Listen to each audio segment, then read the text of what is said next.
Como consecuencia de la contingencia mundial por el COVID-19, nos vemos en la necesidad de realizar las actividades académicas del curso Sistemas de Radiocomunicaciones, que veníamos trabajando de manera presencial. Ahora lo estaremos haciendo en formato en línea. Estaré haciendo algunas grabaciones de temas relacionados con nuestra unidad de aprendizaje, mismos que estaré compartiendo en la plataforma que configuré específicamente para nuestro curso.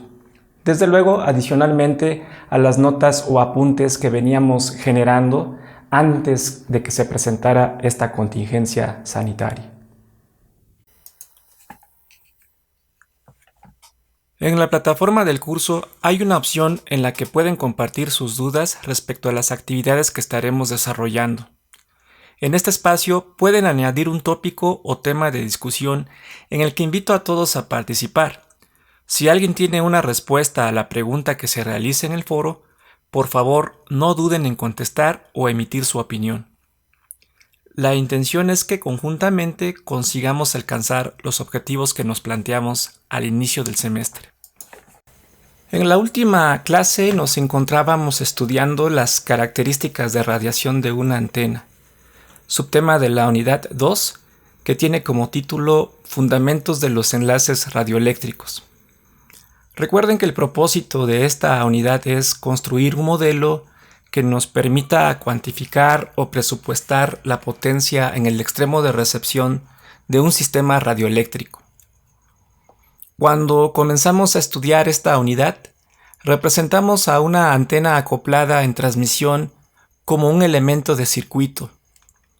La transferencia de energía al radiador lo representamos como un circuito equivalente de Thevenin, en donde la antena la modelamos como una resistencia, al que le denominamos simplemente resistencia de antena. La magnitud de la resistencia de antena es la suma de la resistencia de pérdida y la resistencia de radiación. De esa representación definimos un primer parámetro que llamamos rendimiento de la antena.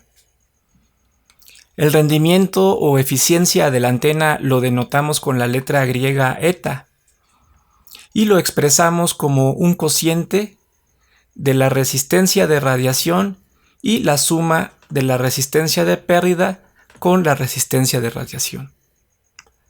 Aquí L sub AT representa la pérdida del circuito físico disipativo de la antena real, que lo vamos a expresar como la potencia entregada a la antena entre la potencia transmitida, o en su defecto, 100 entre la eficiencia de la antena, esta última expresada en porcentaje.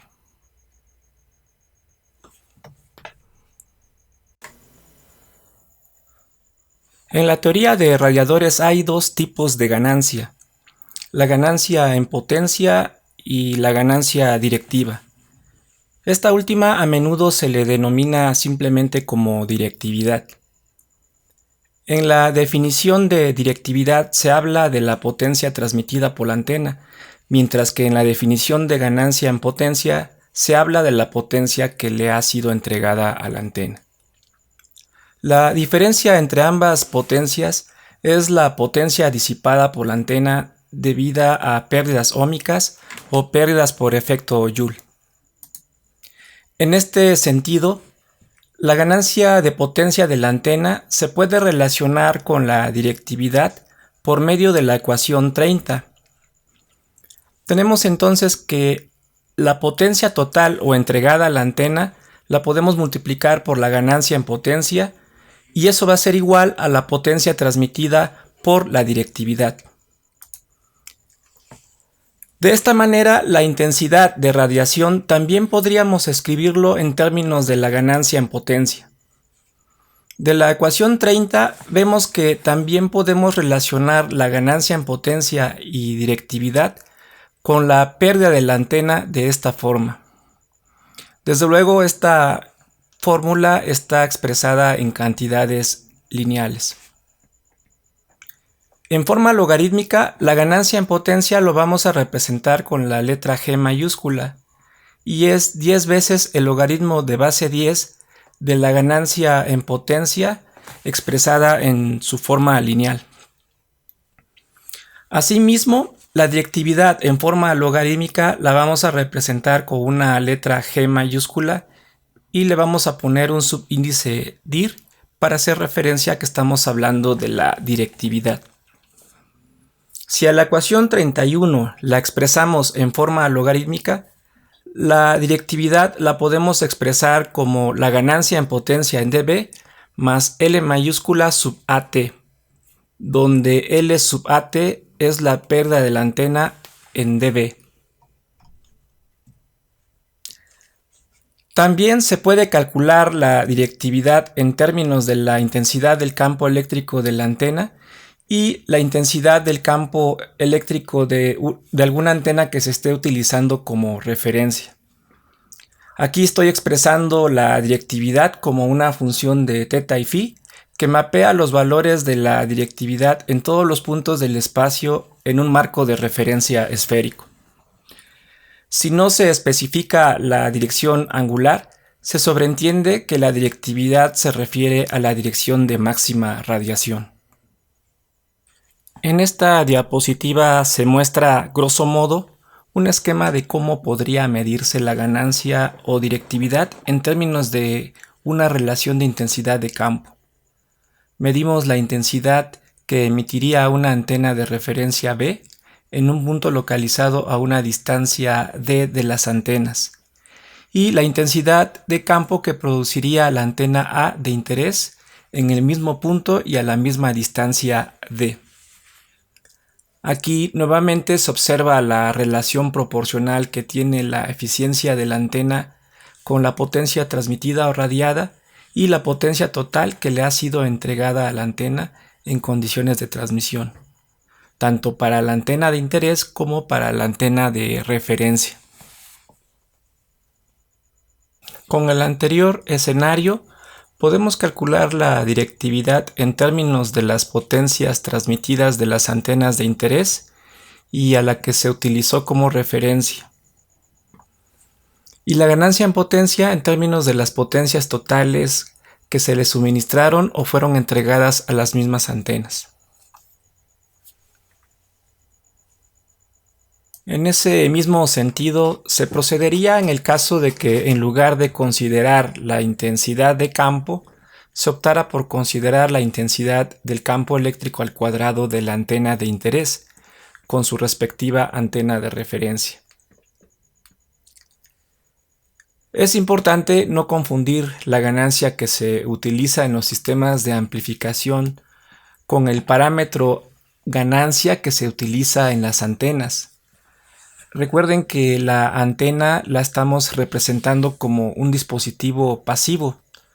No hay manera que un dispositivo pasivo produzca más potencia de la que se le suministra por el principio de conservación de la energía.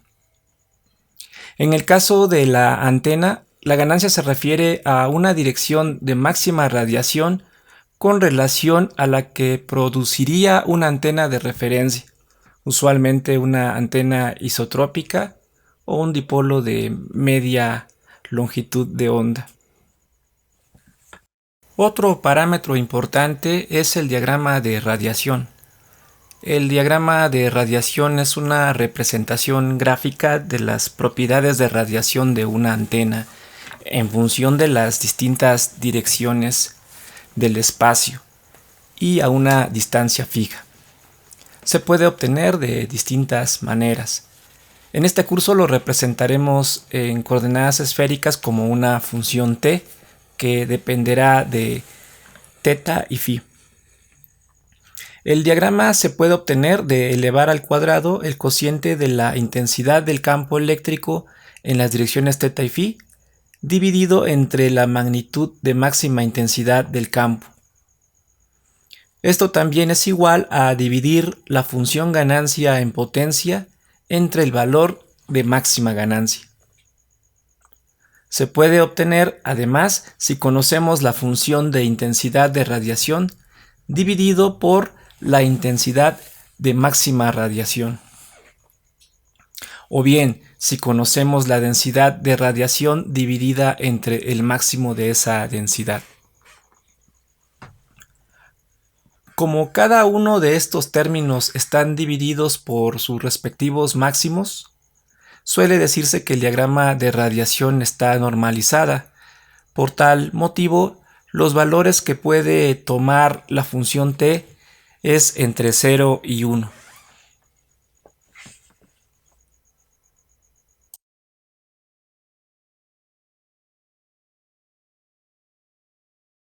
Aunque esto ya lo habíamos visto en clase, les recuerdo que el estudio de los radiadores se suele emplear un marco de referencia esférico.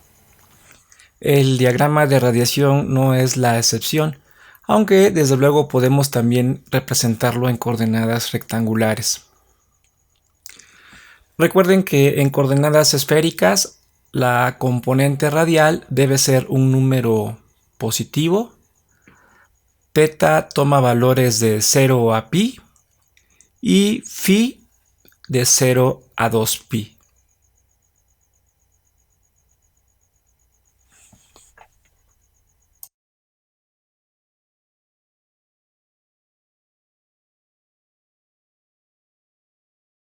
De acuerdo a la forma de la gráfica del diagrama de radiación, podemos considerar tres tipos. La antena isotrópica, cuyo diagrama de radiación es una esfera. Radia la misma potencia en todas las direcciones. Como ya hemos comentado en clase, la antena isotrópica es una antena conceptual que no tiene una realidad física. Su utilidad radica en que a menudo se utiliza como una antena de referencia para definir las especificaciones de antenas que son físicamente realizables. Se considera que la antena es omnidireccional cuando su diagrama de radiación es igual en todas las direcciones de un plano, y en el otro podría tener direcciones con nulos de radiación. La antena que normalmente se emplean en el dimensionamiento de enlaces de microondas son antenas directivas, que tienen la peculiaridad de concentrar su máximo de radiación en una dirección en particular. Podemos ver que este tipo de antenas puede tener zonas de mínima radiación y también puede tener zonas de radiación nula.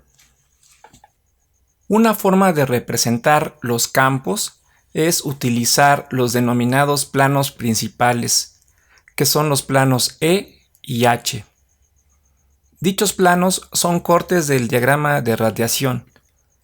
El plano E está formado por la dirección de máxima radiación y el campo eléctrico E.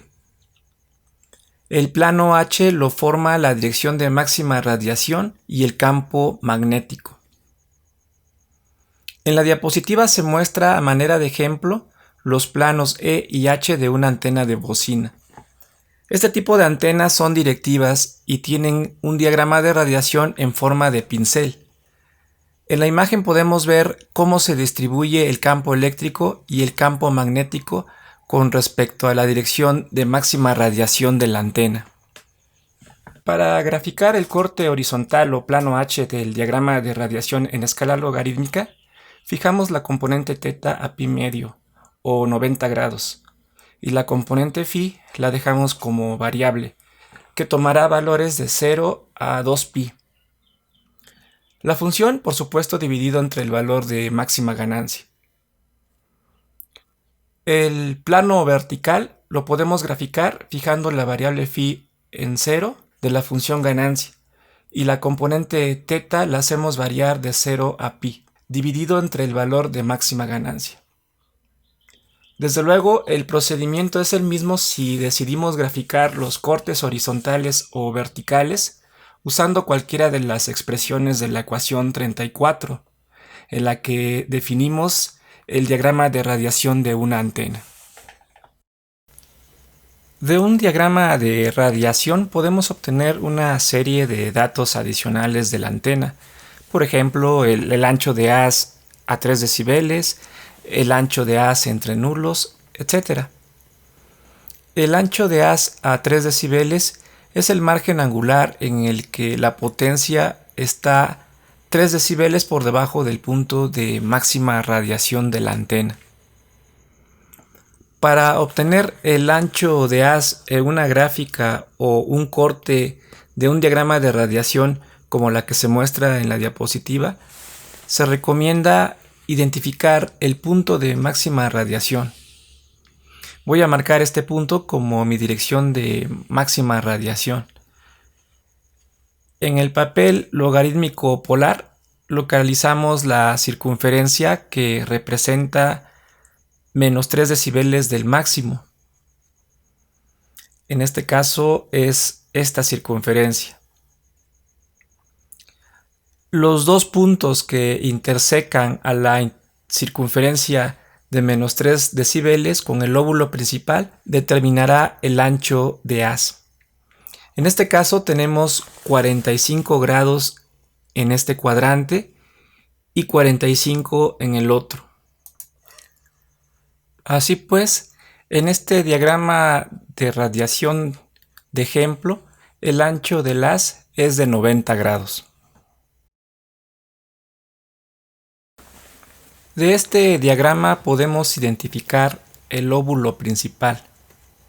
Estos serían lóbulos secundarios frontales y estos lóbulos secundarios posteriores. Los parámetros interesantes que se pueden medir a partir del conocimiento del diagrama de radiación son los siguientes. El lóbulo principal es la zona del diagrama delimitada por la dirección de máxima radiación y las direcciones de mínima radiación adyacentes.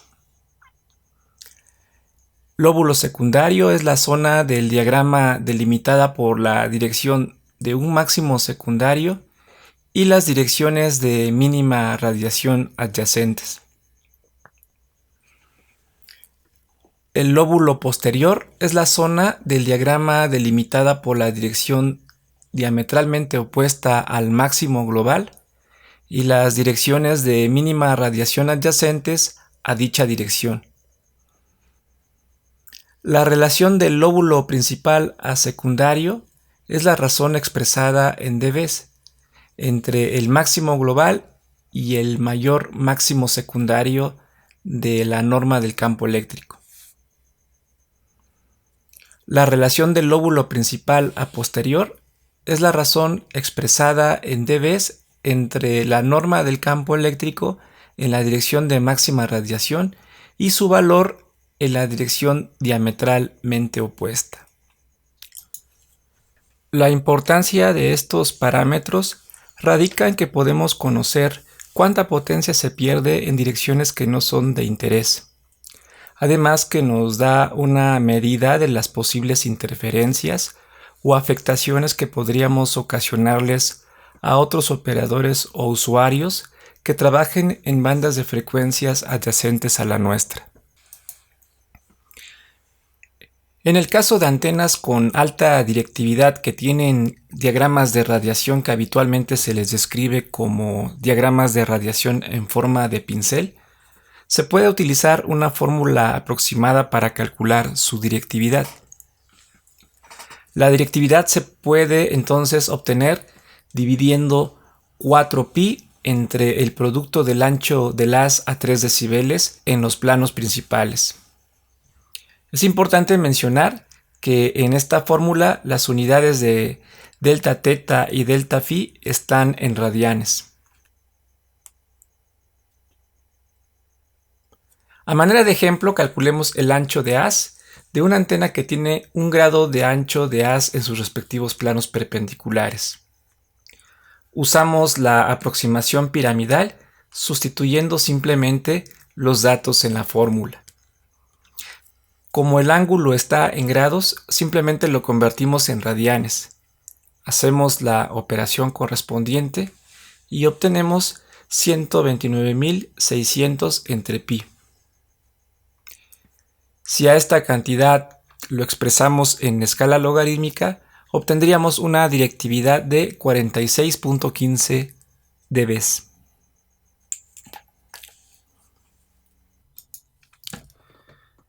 Otro parámetro de interés en las antenas es el ancho de banda.